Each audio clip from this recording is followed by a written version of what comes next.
সারার স্যালাইন চলছে, চোখ বেয়ে পড়ছে ধারাবাহিকহীন নোনা জল। সে এই সুখটা নিতে পারেনি।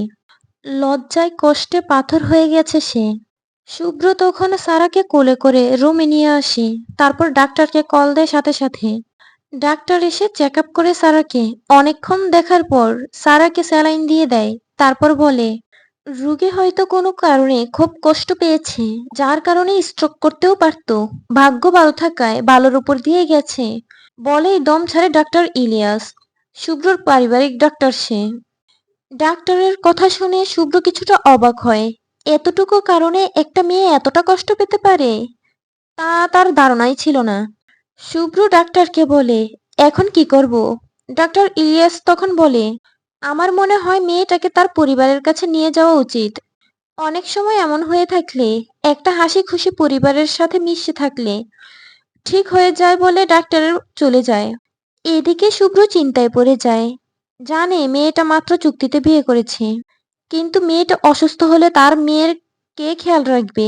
শুভ্র আর ভাবতে পারছে না।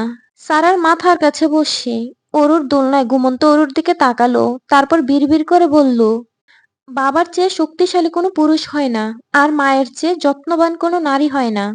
আমি চাই আমার অরু কখনো এই দুইটার অভাব না পাক।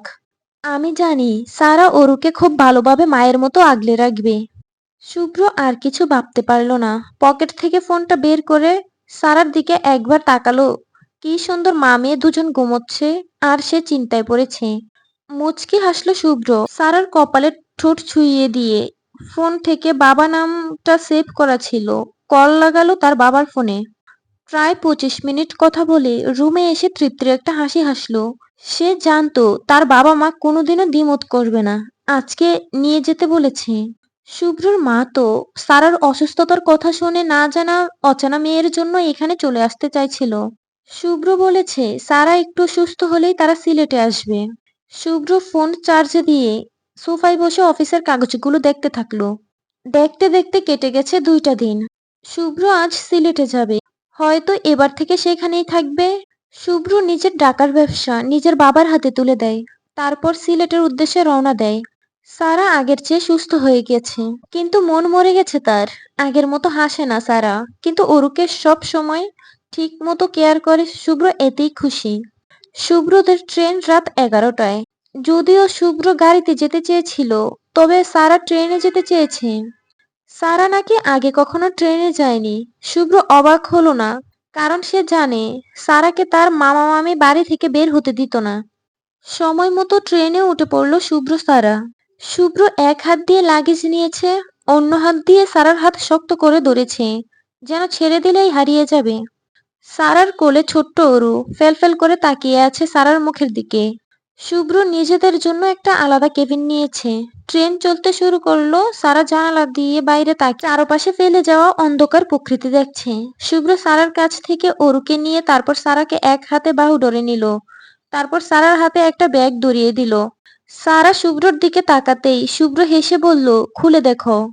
সারা ব্যাগ খুলে দেখলো, তার ভিতর চকলেট, চিপস, ভাজা, বিস্কিট, চাটনি, কোল্ড ড্রিঙ্কস সব আছে। সারা মনে মনে অনেক খুশি হলো, কিন্তু সেই খুশি বাইরে প্রকাশ পেল না। মুখে কিঞ্চিত হাসি টেনে বলল, এগুলো কখন আনলেন? শুভ্র টুপ করে সারার কপালে চুমু খেলো। সারা তব্দা খেয়ে গেল। তারপর শুভ্র বলল, কাল রাতে তোমার শাশুড়ি বলেছে এগুলো কিনে রাখতে, ট্রেনে তোমার লাগবে। তাই আমি আগেই কিনে রেখেছিলাম। নাও, খাওয়া শুরু করো। সারার ঠোঁটে এবার এক চওড়া হাসি ফুটলো। এক এক করে বের করে খাওয়া শুরু করলো সে। দীর্ঘ 2 বছর পর ছেলে ঘরে ফিরছে, তাও একেবারে। নিজের ব্যবসা এবার সিলেটে থেকেই সামলাবে শুভ্র। সিলেট জেলার শিবগঞ্জে শুভ্রর বাড়ি। বিশাল বড় 3 তলা বাড়ি। আব্রাহাম তালুকদার এই বাড়ি প্রতিষ্ঠিত করেছিলেন। তার নাম অনুসারে বাড়ির মেইন গেটে বড় বড় করে লেখা তালুকদার নীর। শুভ্র বাবার চাচারা 3 ভাই 1 বোন। শুভ্রর বড় বাবা ইশতিয়াক তালুকদার অনেক বছর ধরে বিদেশে থাকেন। যোগাযোগ থাকলেও দেশে আসেন না কোনোদিন। শুভ্রর বড় চাচি আমেরিকান, নাম তার লেচি, আর তার চাচাতো বোনের নাম অরিনা লেচি। শুভ্রর বাবা মেজো, নাম ফারুক তালুকদার। শুভ্রর মা মিসেস আনিতা। শুভ্রর একটা ছোট বোন আছে, নাম ফাতিমা তালুকদার। বয়স 17, ইন্টার প্রথম বর্ষে পড়ছে। শুভ্রর ছোট চাচা আনিস তালুকদার, স্ত্রী সুমনা খাতুন। তাদের এক মেয়ে এক ছেলে। মেয়ে আনিসা তালুকদার, বয়স 16, এবার মাধ্যমিক দিবে। আর ছেলে অন্তু তালুকদার, বয়স 12, ক্লাস 6-এ পড়ে। শুভ্রর একটা ফুপি আছে, এই পরিবারেই সে থাকে। স্বামী মারা গেছে অনেক বছর আগে। তখন থেকেই এখানে থাকে। নাম মনিরা তালুকদার।